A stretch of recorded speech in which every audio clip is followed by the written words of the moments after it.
Oops. Hi, Alexis, my little slumber bug. I just woke up from a nap. I know, we were about to record, and she had so much energy and she got sleepies. Well, I woke up at 10, went and got my nails done, which means drink 3 glasses of wine. Wait, why does that, what's the relation? Well, they give free wine at the nail salon. What am I gonna say, no? Damn, I was wondering why you asked me about your nails. I did not put 2 and 2 together. And then I decided to go with like fucking vampire black toenails. Yeah, black is her soul nails. I was like, oh God, what have I done? And I went with my BFF / neighbor. We walked there. That's why it's also dangerous, because you can walk. And every time I walk there, if my favorite waiter's working at the restaurant next door, he always gives us a shot of tequila as we walk by. And this is all before 11 a.m. The life of beautiful women.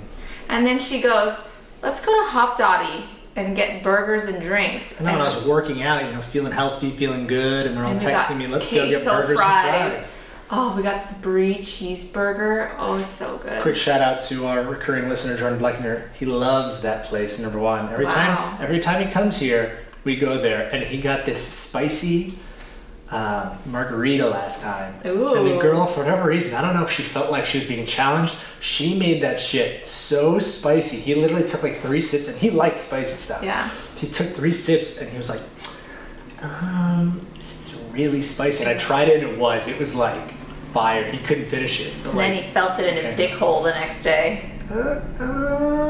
Maybe? I hope not. Because he slept here, so... When it's too spicy, you feel it later. Oh, jeez. Well, Jordan, you let us know.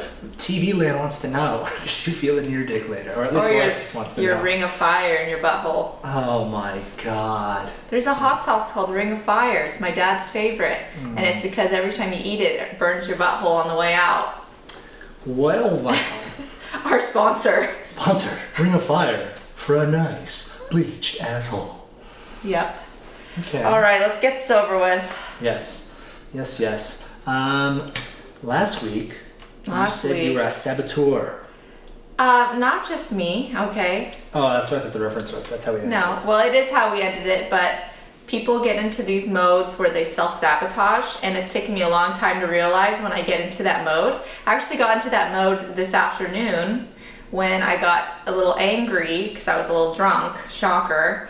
And I wanted to just get on this podcast and say, hey everyone, I hate fucking doing this podcast, and you're all idiots for listening, and this is the last time I'm ever going to film it. Well, she just did it anyways. But that's... What the hell?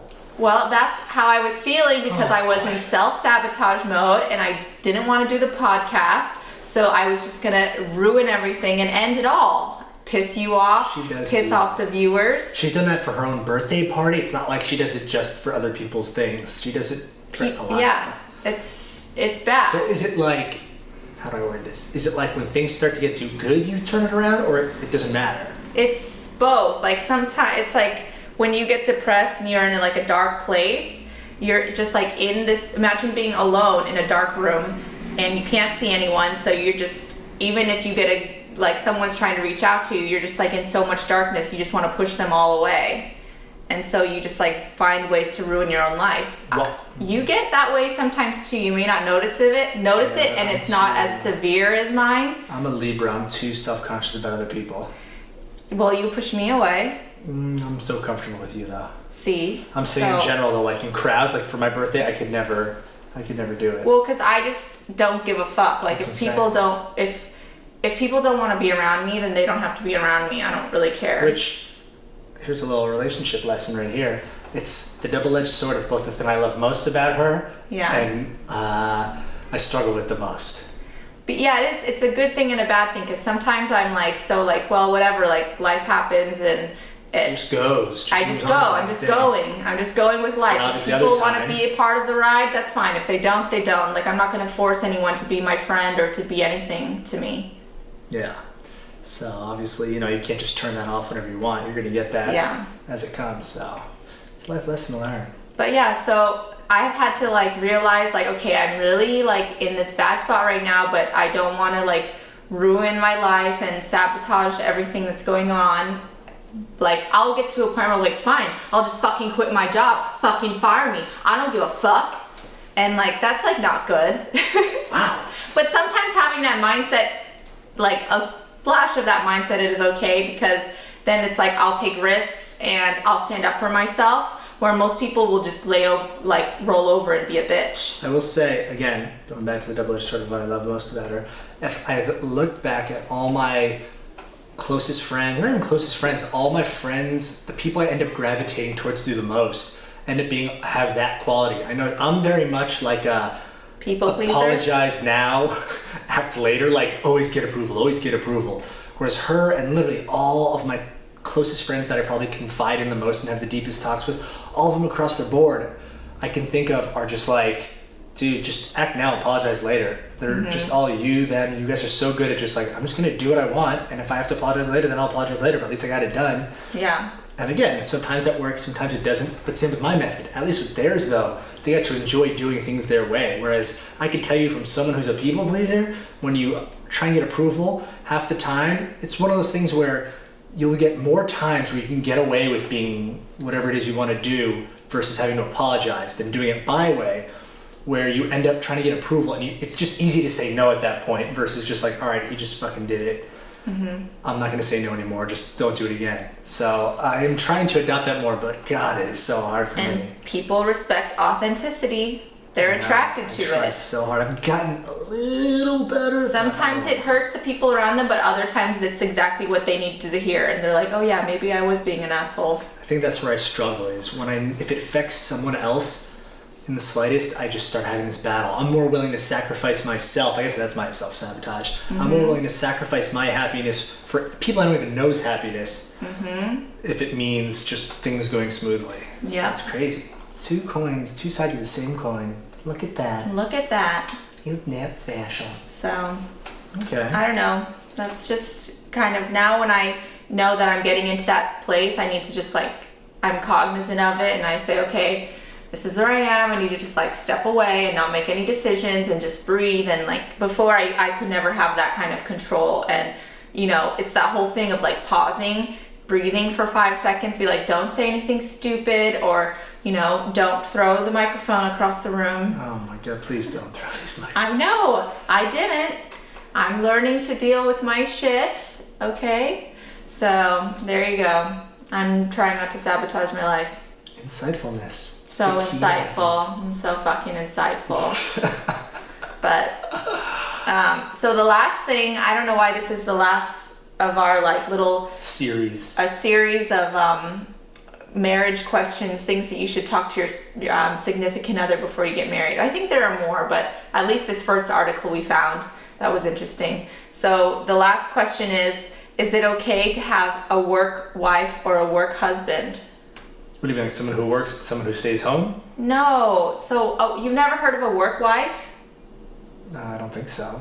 What, like, I'm just explaining. Cause Okay, so like a work wife or a work husband is like your best friend at work who's of the opposite sex, and people like oftentimes think you're dating or like it seems like you are. Flirtatious or... It doesn't even have to be flirtatious, but you're like each other's people at work, and then it's not like it has to be anything sexual. But I think it can go too far. I don't know. Well, I think that's where I think it obviously should be allowed, because at some point, let's face it, anyone who's got a regular job, you're literally probably spending more time with the people at work than the people at home, including your significant other, if not the same amount of time. So it would, I think, just for sanity, especially considering most people don't like their jobs, it's nice to have someone you can confide in and have fun with. But there's the downside of that too. If it gets, again, if you're spending more time with them than your loved one, that gets sketchy. Well, of course, I spend way more time with my boss, and I like bring him coffee and I bring him lunch, and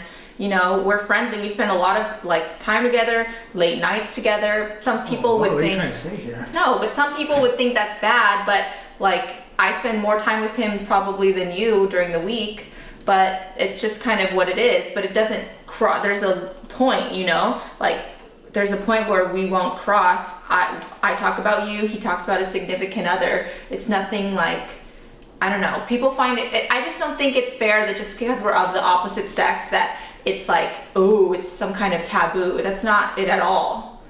And I enjoy spending time with him. I appreciate him as a mentor. And I mean, I like to think that I help him with his everyday life. So it's a give and take. What would be considered too far versus not too far? Too far, Where's like The Office. Like The Office, where Pam and Jim, well, they end up being together, so that's way worse. But like, I think it's bad when it's not like it's like purely for flirting. Because some people, they need that, like they need someone to flirt with them all day. And for me, it's more like I need someone who's gonna have my back at work.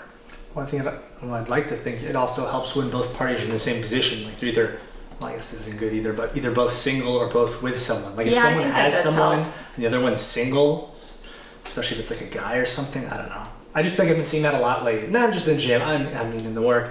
I've been seeing that a lot. Like, what are you saying? Guys are just fucking leeching off married women? I'm not married women, we're women. We're guys. We're evolutionarily horny.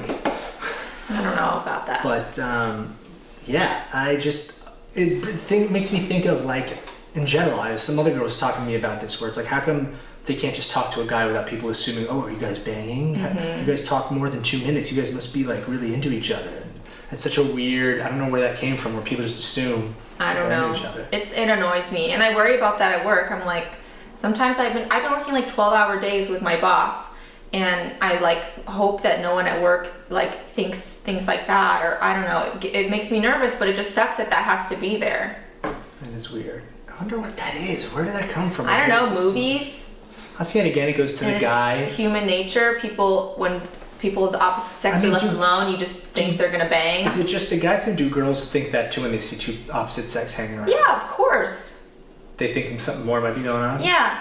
Even like, so if someone's like at my desk for too long of the opposite sex and talking to me a lot, I'm always like trying to be like, oh God, is he staying here too long? People are gonna think we're flirting, and I'm just like, oh, but I hate that I have that in the back of my mind.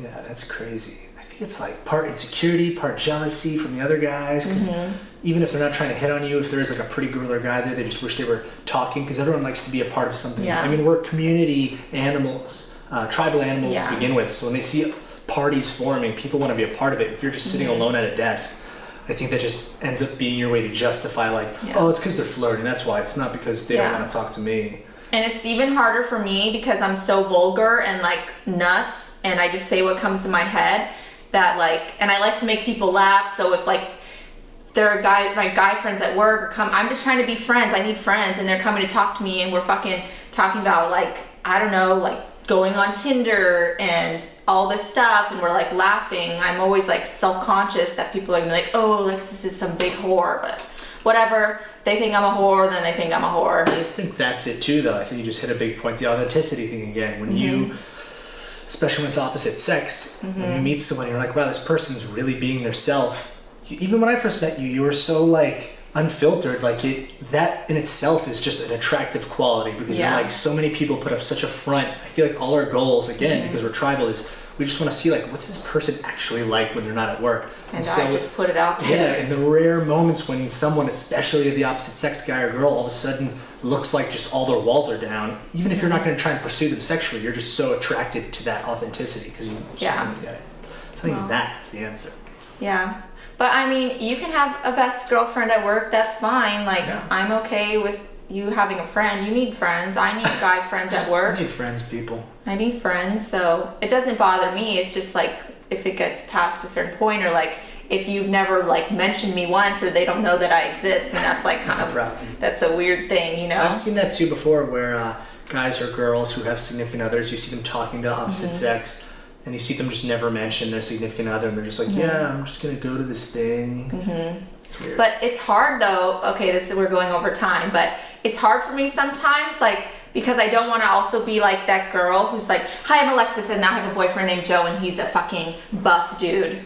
Oh, well, you know, I wouldn't mind a little something. Because some girls, like, that's like their first sentence out of their mouth. It does come off a little weird when girl or guy says something. Because then guys are like, whoa, I was just like asking you where we keep the. Well, because it goes reverse, just in the way where you're just trying to be friends, and you're just hoping they're not just trying to hit on you. if a guy, in the rare chance the guy is just trying to be friends, when you say that, it makes him feel offended. Like, I'm just trying to talk to you. I'm not trying to hit on you. Like, I have a girlfriend too. You didn't even ask me. Yeah. So that's like hard to navigate when you first are like trying to be friends. And also the other part of that is sometimes I'll think like, wow, this guy's so cool. And then like in our second conversation, I'll be like, oh, you know, Joe. And then they'll just like never talk to me again. And I'm like, well, clearly you just are an asshole and all you wanted to do was bang me. Now you won't even acknowledge I exist because I dropped the B word that I have a boyfriend. But that's kind of nice because then it susses out losers. Like, I know. You don't want to hang with a guy that was literally just trying to talk to you because he wanted to see if you were single, and then he's that shallow that the moment you mention a boyfriend, he's got to just be like, oh, no. I know, you're right. It just gets rid of them, but it just sucks. It just sucks that that's there. And I have to like test these people. That's the best way to bring it up is you don't just say, hi, I'm Alexis, I have a boyfriend. You just let it come up naturally in conversation. Like, oh, what are you doing this weekend? Oh, well, my boyfriend wants to treat me to this thing. Yeah. And it's boom. That's usually how I do it. So, and then I see if they ever if they stop talking to me at all. It happens. Some guys don't care. Yeah. I usually wait till like, you know, maybe like the third conversation. It's like waiting for the third date. Oh my God. There you go. Yeah. All right. So there we go. Done and done. We hope you guys like it. Real quick, please rate, review on iTunes or on Facebook or on something. Give us a little shout outs wherever you can. Always appreciated. And until next time, guys. Thank you very much.